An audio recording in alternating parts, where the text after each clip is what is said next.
নমস্কাৰ, আপোনালোকলৈ মাজলৈ আকৌ আহিছোঁ। সুখে দুখে দুখ কটাই আপোনালোকৰ মাজলৈ আহিছোঁ। কমিটি ভিডিঅ' দিছোঁ আপোনালোকলৈ। আপোনালোকক নাম্বাৰটো চেনেলৰ নামটো কোৱা হৈ আছে আগত, খালি ছাবস্ক্ৰাইব কৰিব আৰু লাইক কৰিব নাপাহৰিব। লাইভত তামোলি কেতিয়াও এৰি নিদিব। আমি আপোনালোকৰ মাজত মনোৰঞ্জন দিবলৈ আহিছোঁ। আমি কি কমিটি দিম, দুখৰ মাজতো সুখৰ মাজতো এটা কমিটি আপোনালোকৰ মাজত পঠাইছোঁ। আজি খুব ৰ'দ। এজনী ছোৱালী কালি বৰ ধুনীয়া ছোৱালী, ৰ'দত তাই ওলাব নোৱাৰে। কালাৰটো এনেকুৱা ধুনীয়া ছোৱালীজনী, কালাৰটো তাই ডিছকালাৰ হৈ গ'ল। তেতিয়া তাইৰ গাত আচলতে বেলি গাত দুখ নে এইটো নাই, তাই কালাৰটো গাত দুখ নে নাই, তাই ৰ'দলৈ ওলাই যোৱা গাতিকে দুখ। মই চিন্তা কৰিছোঁ যে এলেহুৱা গাতিকে মই কৈছোঁ কালাৰটো উৰি গ'ল নেকি, তাই ৰ'দত আচলতে সহ্য কৰিব নোৱাৰে, সেইটো কাৰণে উৰি গ'ল যেন বুলি মই ভাবিছোঁ। তেনেকুৱা কিন্তু অৱশ্যে মই ছোৱালীজনীৰ বিষয়লৈ মই কোৱা নাই। সেইকাৰণে কৈছোঁ ছোৱালী ৰ'দে বতাহে ঘূৰিলেহে যিকোনো কাম হয়, তেনেকৈ কথা কিছুমান থাকে। সেইকাৰণে মই সেইটো ঠাট্টা হিচাপতো কোৱা নাই কথাটো, কিন্তু সেইকাৰণে কৈছোঁ যে যেতিয়া হোটেলৰ মিঠাইটো থাকে, মিঠাইটো থাকোঁতে চাবচোন তাত পৰুৱা চোৱা নবগায়। কিয় নবগায়? তাত ধুনীয়াকৈ সযতনে ৰাখে বস্তুটো, সেইকাৰণে তাত পৰুৱা নোসোমায়। ছোৱালীবিলাকো তেনেকৈ যেতিয়া ভিতৰত থাকে বৰ ধুনীয়াকৈ চলপিং হৈ থাকে। কেলৈ মুখত গোৱা পোকত গোৱা যি টি নাইবৰ টাইপৰ সানি থাকে। সানি থকা খাতিকে কালাৰখিনি তেওঁলোকৰ খুব হাইট হৈ থাকে। তাৰপাছত হাইট হৈ থকাৰ লগে লগে কি হয়, তেওঁলোক যেতিয়া ৰ'দলৈ ওলাই চিনিপিং এটাৰ ৰ'দৰ পৰা হৈ যোৱা কালাৰখিনি চেঞ্জ পৰিৱেশন হৈ যায়। সেই পৰিৱেশনত তেতিয়া কৈছোঁ যে ছোৱালীবিলাকৰতো মেইন কালাৰ কথাই, মোৰ ছোৱালী কালাৰ লাগিব, আমাক টকা লাগিব, এই দুটা অৱস্থা আপোনালোকক মই কৈ আছোঁ। সেইকাৰণে মই অসমত কৈছোঁ যে ধুনীয়া আৰু গুণীয়া দুটা বস্তু পৃথিৱীত থাকিব লাগিব, তেতিয়াহে অসমখন জীয়াই থাকিব। বা অকল ধুনীয়া হ'লেও বুলিয়ে বা কাৰোবাক পাত্তা নিদিব লাগিব, বা কাৰোবাক নিদিব, কিন্তু কামত বা কামৰ ধৰি দিব।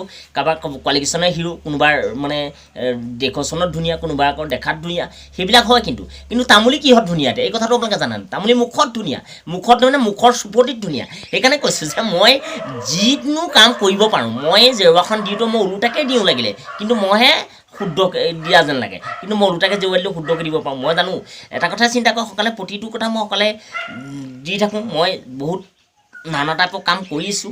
মই ধুনীয়া ধুনীয়া কাম হাতত লৈছোঁ। ধুনীয়া ধুনীয়া কাম কোন দিয়ে, এটা কৌতুক এটা বনাই দিয়াটো, এটা মেমৰিলৈ ভৰাই দিয়াটো বহুত, এইটো মোৰ মতে সযতনে মোবাইলটোত ভৰাটো বৰ ডাঙৰ কাম।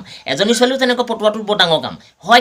হ'লেও কিন্তু ছোৱালীবিলাকে বুজি নাপায়, বা ল'ৰাখিনিও আজিকালি বুজি নাপায়। আৰু ভাল লাগিছে অসমত প্ৰতিদিনেই আমি প্ৰতিযোগিতা পাইছোঁ। এতিয়া সৈন্যানী মই এটা কথা লক্ষ্য কৰি চালোঁ, আমাৰ যিদিনা সৰস্বতী পূজা পাতিছে তাত সজ বাহনত ধুনীয়াকৈ ছোৱালীবিলাক ধুনীয়া ফেশ্বনত গৈছে, কিন্তু সৰস্বতী বাহন ক'ত, সেই কথাটো প্ৰশ্নটো পোৱা নাই। তেতিয়াহ'লে ধুনীয়াটোৱেনো কি গ্ৰুপ কৰিব? সেইকাৰণে কৈছোঁ যে ছোৱালীয়ে সেইকাৰণে গ্ৰুপটো ধুনীয়াৰ ওপৰত ল'ব নালাগে, তামুলী হ'লেও পতাব লাগে। সুস্মিতাই কালি মোক এটা কথাই ক'লে কি, যে তামুলী দা আপুনি চকুটো পাৰিলে লগক। আৰে তাইৰ কাৰণে মই চকুটো কিহৰ কাৰণে লগাম? এইটো ক'ত পালে তাইৰ কথাটো? এইটো কোন মেছেজৰ যোগেদি হৈছে? এইটো কাৰ যোগেদি হৈছে? মোৰ চকুটো জন্মগত নাইকিয়া বস্তুটো মই চকুটো লগাই ল'ম, সেইটো দুদিনৰ কাৰণে মই পাই কি কৰিম? লাগিলে মই ছোৱালীকে নানিম, কুকুৰা হাঁহ বা পুহিম, সেইখিনিয়ে মোৰ ভাল লাগিব, সেইখিনিয়ে মোৰ ল'ৰা ছোৱালী হ'ব। কিন্তু যদি কালি ল'ৰা ছোৱালী সেইখিনিয়ে সেয়াই মোৰ মাইকী হ'ব, সেয়াই মোৰ ল'ৰা ছোৱালী হ'ব, তেতিয়াহ'লে চিন্তা কৰিছোঁ মোৰ প্ৰিয় বন্ধু হ'ল এতিয়া মাত্ৰ কমিটি, আৰু 2 নম্বৰত বন্ধু হ'ল মোৰ এতিয়া নিজৰ স্বাস্থ্য, 3 নম্বৰত বন্ধু হ'ল মোৰ সকলো বন্ধু বান্ধৱৰ স্বাস্থ্য কাবাৰ, আৰু 4 নম্বৰত মোৰ বন্ধু আছে এতিয়া অসমত চম্ৰকৰ আমাৰ যেনেকৈ মই যিজনৰ পৰা চলনিত কৰি আছোঁ, আমাৰ বিয়পাই আছোঁ অসমত, তেখেত মোৰ কাষত আছে।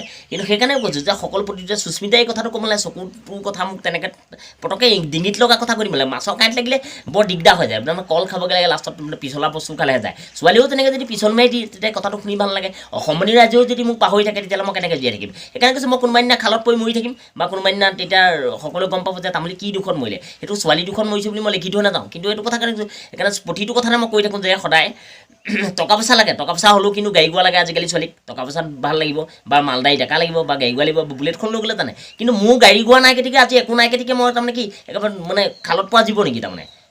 সেই কথাটি মই অকণ দুখ পাওঁ।